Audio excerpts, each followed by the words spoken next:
Okay, we kind of already done this, but it's on the board. I want to write it in our notes though. So our A value tells us if it's positive, it's going to open up. If it's negative, it opens down. And it also changes the shape. A value changes the shape of the graph, and we call that a vertical stretch.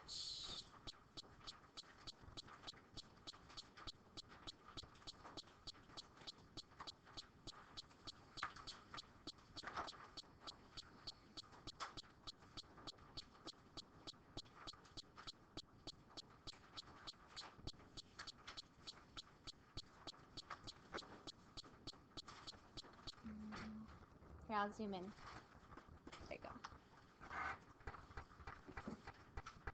go. Okay, p-value.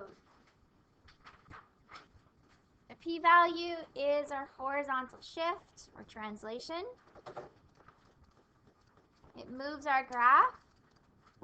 What direction? Left or right? It also tells us our axis of symmetry. Okay, the axis of symmetry, which we're going to talk about more of today, is the equation of x equals p. So it's the vertical line that cuts our graph in half. That is symmetrical about that line. So when they're asking about our axis of symmetry, they're asking really for the p-value, x equals p. And then last is our q, which is our vertical shift, vertical translation, same thing. So it moves up and down.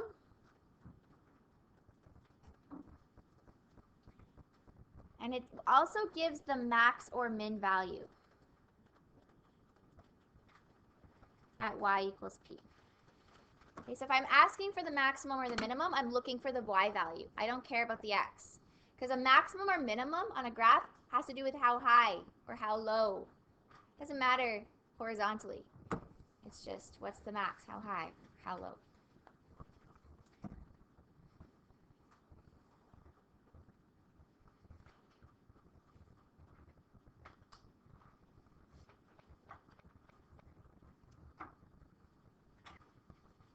Okay, everyone get that down? Wait one more second.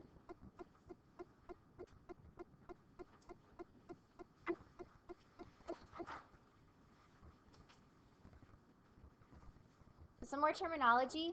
Axis symmetry splits the parabola in half. So that's your x equals p. The vertex is the point where the axis of symmetry crosses. So that's at p comma q. Your vertex is always p comma q. And something that we'll talk about a lot, especially in the second half of this unit, is roots. Roots of a quadratic equation is the same thing as the zeros or the x-intercept. So those three words are interchangeable. When you hear the word roots or zeros, they're really talking about x-intercepts. Okay, it's the same thing. So let's skip this first example. We've done a lot of graphing today already. And go to example 2. So we're going to learn how to come up with the equation in vertex form today. Okay? Given just a couple points. So, if blank has points 6 and 15 and 8 and 5 on a graph, and 8, 5 on a graph, and the axis of symmetry is x equals 8, what is the equation of the graph? Okay, so let's start by drawing some things on this graph. I'm going to zoom out again. It's hard to... So let's draw. We know the axis of symmetry is x equals 8. So what that means is that's a vertical line through x equals 8. That's going to cut our graph in half. That's our axis of symmetry.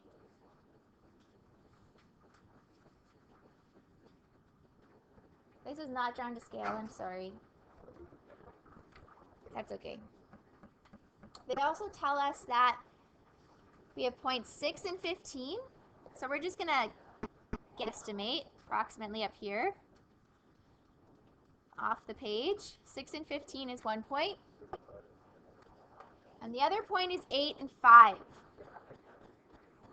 1, 2, 3, 4, 5. Thanks, Sashkan. Okay. So what does that mean? What does that tell me about this graph? Do we know the vertex?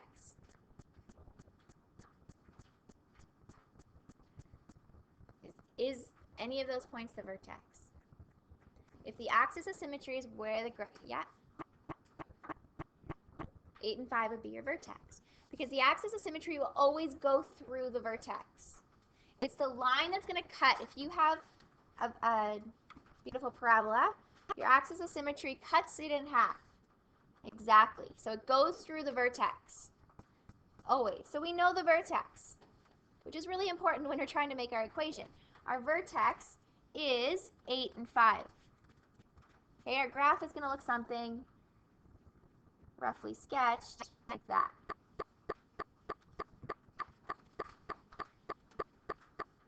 So if we know our vertex, and we're trying to make the equation specifically in vertex form, what can we sub into that formula?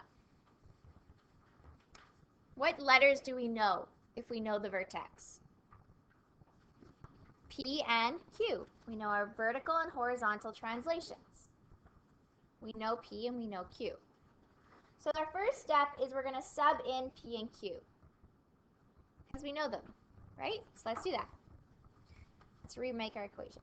Y equals, we don't know A yet, x minus 8 squared plus 5. Okay, so we're getting there. We want to make this equation, but we need to know we need A, right? We somehow need to find A. That's our issue. So how are we going to find A? Need A. Any ideas what we could do? Yeah? Well, the problem with subbing in x is 0 is, does this graph have any x-intercepts? No. And the y-intercept isn't 0, but you're on the right track. We do want to sub in something for x and something for y. What do we have that we can sub in for, yeah? We know a point. So we're going to sub in that point. That point is on this line, and so we can sub it into the equation. So in order to get A, we're going to sub in another point, x comma y, for x comma y, I should say. In this case, it's 6 and 15. Okay? Because we need the reason why I can't sub in the vertex is if I sub in the vertex, everything's going to cancel out, and you'll have one side equals 0 equals 0, right? Because it just doesn't work. So you have to sub in a different point than your vertex. So let's do that. Let's replace our y value with 15 and our x value with 6. So we subbed in x and y.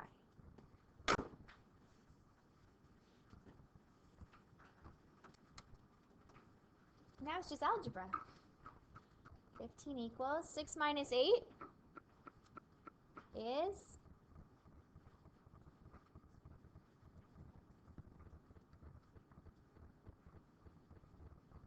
-2. When you square -2, what happens? +4. So you have 4a. Normally we write the variable after the coefficient. So instead of 8 times 4, let's write that as 4a. Now what?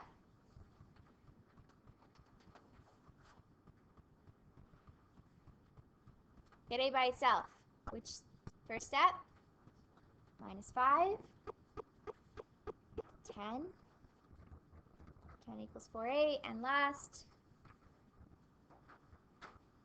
divide by 4. Does that reduce? It's better to leave it as a fraction. 10 over 4 reduces to what? What can we divide both those numbers by? Yeah. This becomes 5 over 2.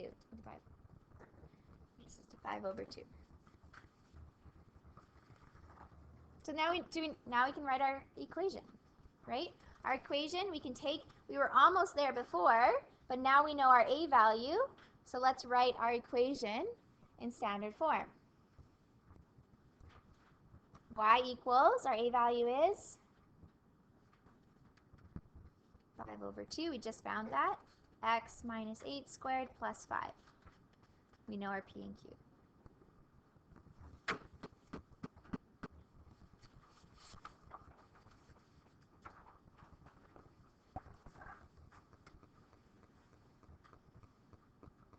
Okay, that's our general focus today, is given the vertex and given another point, can we make the equation? That's our goal, okay? So this guy, do you want to try it, or do you want to start it together? Let's start it together, and then maybe you can do the rest. Find the equation of the parabola that has a vertex of 1 and -2. So right away, you have to know 2 points to make an equation, and we specifically want to know the vertex because that gives us letters P and Q. P comma Q.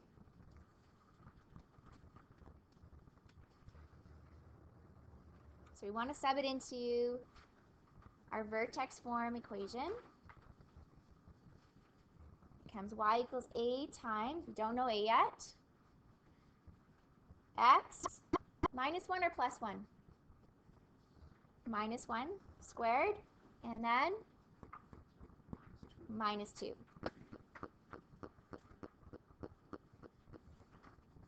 Now what?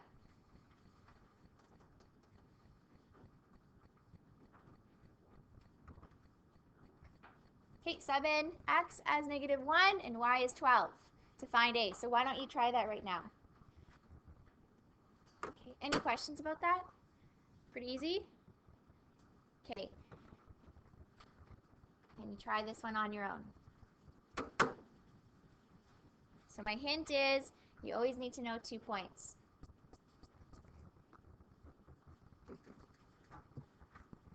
Give this a shot. See if you can figure it out.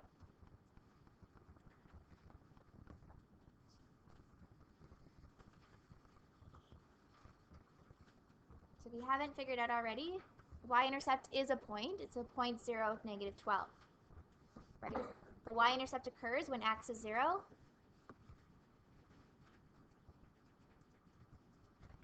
Be careful of the -3 there. When you subbed in -3 for p, it becomes x plus 3 because you're subtracting -3. Subtract -3 becomes plus 3. So that x almost always looks like the opposite sign because of the minus sign in the formula. And you should be subbing in y is -12 when x is 0.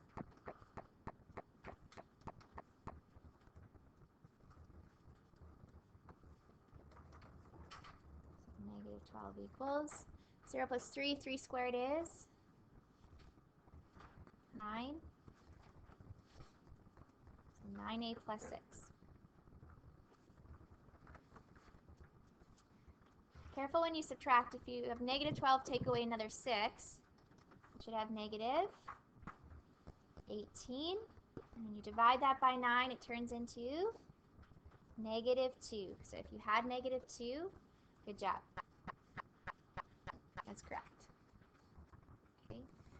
So it's asking us not just to find a, but also to write the equation. So your equation is -2 times x plus 3 squared plus 6. Okay, we already wrote most of the equation before. We now know a, so let's put those together to make our equation. Okay, not so bad? Hey, easier than yesterday or Friday? Probably. Okay, one more thing, and then we're done, which is good. We're making good time today. And that is Application questions, everyone's favorite thing. So what I'm going to get you to do, leave room, like we're going to do half the problem on one side and half of it on the other. We're going to do two different ways. There's one thing you'll notice, if you look at this problem, it says, and this is good for anything that has a parabolic shape. Parabolic tunnel has a width of 20 feet and a height of 16 feet. Write an equation to derive the cross-sectional shape. So let's first draw this. We have a tunnel in the shape of parabola, okay? So we know, okay, here's my tunnel, something like that, in the shape of a parabola. What do we know about this tunnel? Okay, its width is 20 feet across, and it's, what else do we know? Height is 16 feet. And they want us to come up with an equation. What's the problem?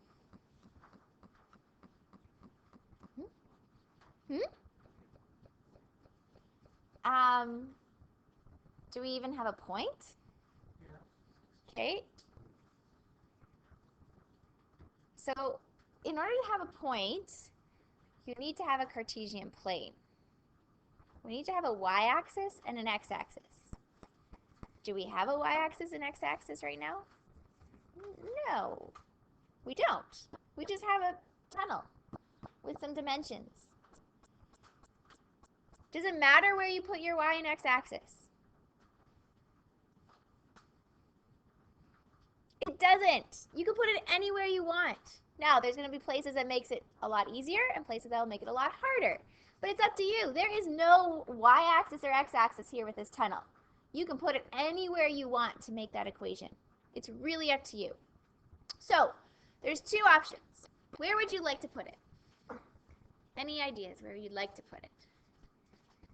We can put the vertex at, like the vertex as our origin. That's one place. We can put the vertex down the right corner, we can put it in the left corner, we can put the vertex, not the vertex, the 0, 0, anywhere we want. Okay, so I can draw y-axis, x-axis here. I can draw y-axis, x-axis here. It's really up to us. So we're going to do this two different ways. Okay, the most logical places, there's probably two logical places. Each one of them. Like, I mean, I could put the x-axis and y-axis here. Then trying to figure out these points, I couldn't really figure them out. So there's only three logical places. 1, 2, and 3. Right? Then we can actually generate some data or points. So where do you want to start? The bottom left or at the vertex? Okay, let's do the vertex. So option 1, origin at the vertex. Okay, so we're going to draw an x-axis and a y-axis. I'm going to use a different color. So this is going to be my x. And here's my, or maybe I'll make it a dotted line. Really doesn't matter. Here's my x-axis. And here's my y-axis.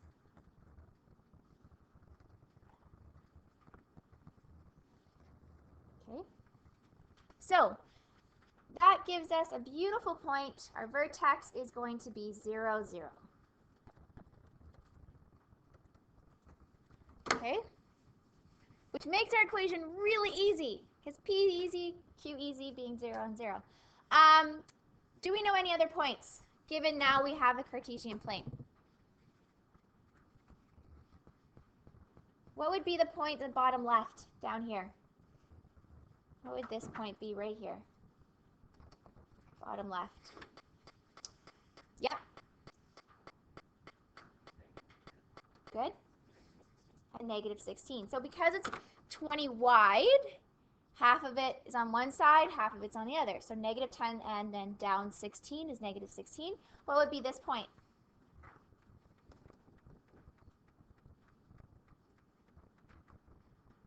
Yep. Gosh.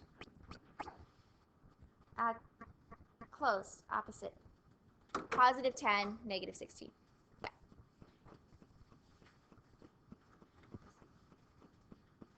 So can we make an equation now that we have a Cartesian plane? Sure can. So let's start by subbing in P and Q. What's P and Q this time?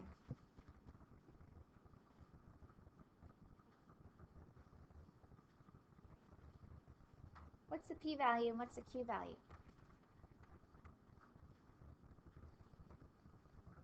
If our vertex is at 0, 0, then P is 0, Q is 0, because that's the vertex. It's going to make a really easy equation, because what happens when you have x minus 0 squared plus 0? Just turns into y equals a times, what's x minus 0? Just x. So ax squared is our equation. That makes sense, right? We're usually comparing it to the graph of y equals x squared. And the graph of y equals x squared has a vertex of 0, 0. Okay, we need to figure out our vertical stretch though. So how am I going to get that? What have we done in the last 3 questions?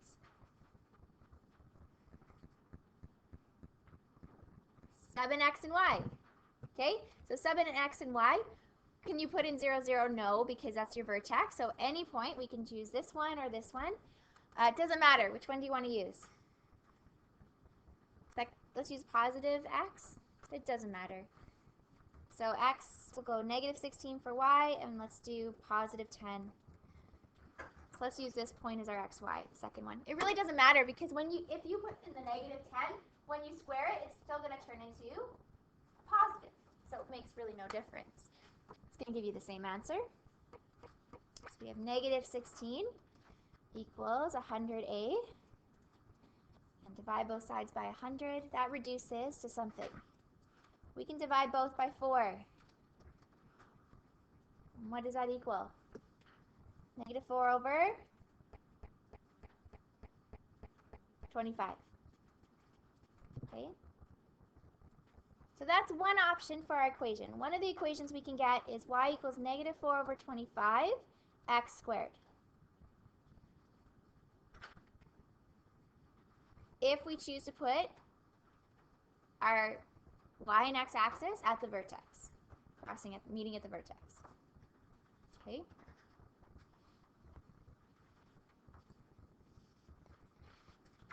All right, let's do the other side really quickly. So let's draw this tunnel one more time.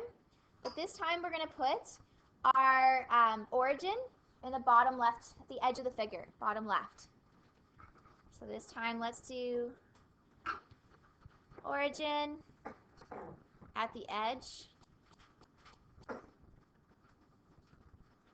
of the figure.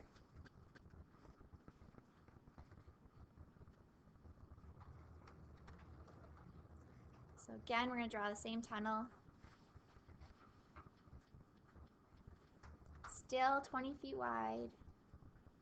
Still 16 feet high. Okay, that's a really bad drawing.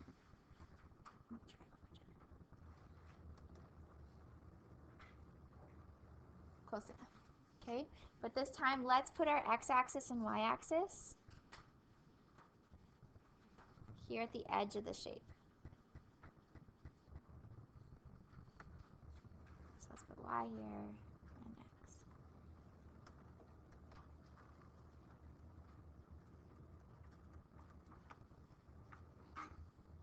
Okay. So how does that change our vertex now? What would be the new point for the vertex? Yeah. Positive 10, positive 16. And the point down here to the bottom right would be x is 20, y is still 0. Okay.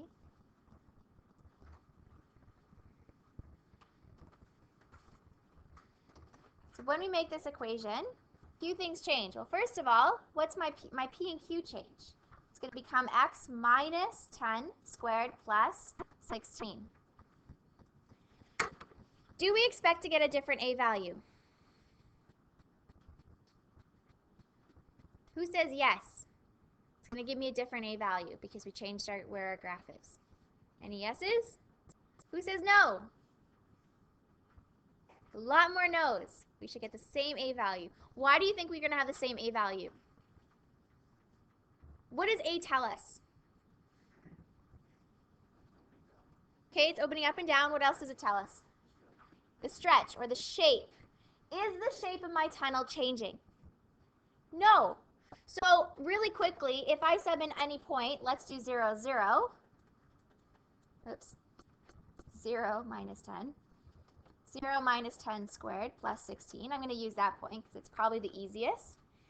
Where'd a go? It's hiding. There we go. Okay, there we go. When I rearrange this formula, I'm still have to subtract 16 over it. We get 100a minus 16. So we're going to have to, oops, plus 16. So subtract the 16 over and then divide by 100 again. Do you notice how that's the same? So it doesn't matter. You should get the same a value no matter where you put your graph, your y-axis and x-axis, because we're not changing the shape. The shape of the tunnel is still the same. And so we still get negative 4 over 25 as our a value. The only difference is where we put our vertex, right? The equation is going to have the same shape, same direction of opening, but we change where we put the vertex because we change where we put the origin. Ready? So shape will be the same. So it's really up to you. If there's no direction about where to put the y-axis and x-axis, it's really up to you. The most logical places will always be at the vertex or at the edge of your shape. Probably the two easiest. I could do the other edge, but then you're going to have all negative values, so usually we like positive values. The left side is usually nicer. Okay, so that's it for today's lesson. There is a whole bunch of extra worksheets with solutions on the math website. So as you're working through this stuff, quadratics is tough in the beginning. There's a lot of information being thrown at you. And the more you practice, the better you'll get. And it's going to be carried through the whole semester. So what we're learning now, especially what we're doing in chapter 4, is going to be in almost every unit that follows. So this stuff is really important. Okay? You want to have a good understanding of your quadratics. So you have time today, a little bit, to work on your assignment. Your assignment is page 157 to 162. You only have to do 4AB and then 6 to 9. 13 and 16 are kind of challenge questions. They're optional. It's up to you. Okay? So that is optional. So you have time to actually work today. Yay. Do you want me to show you really quickly? I'm going to show you something on the math website.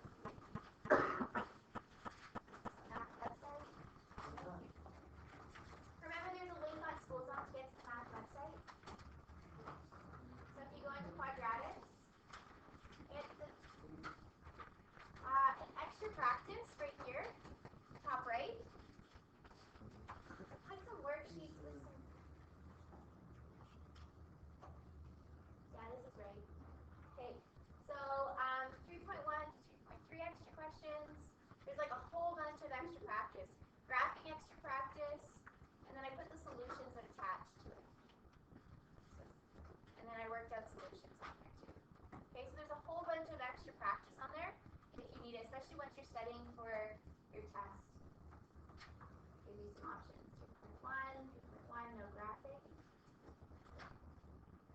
So practicing with AP and Q, and graphing that.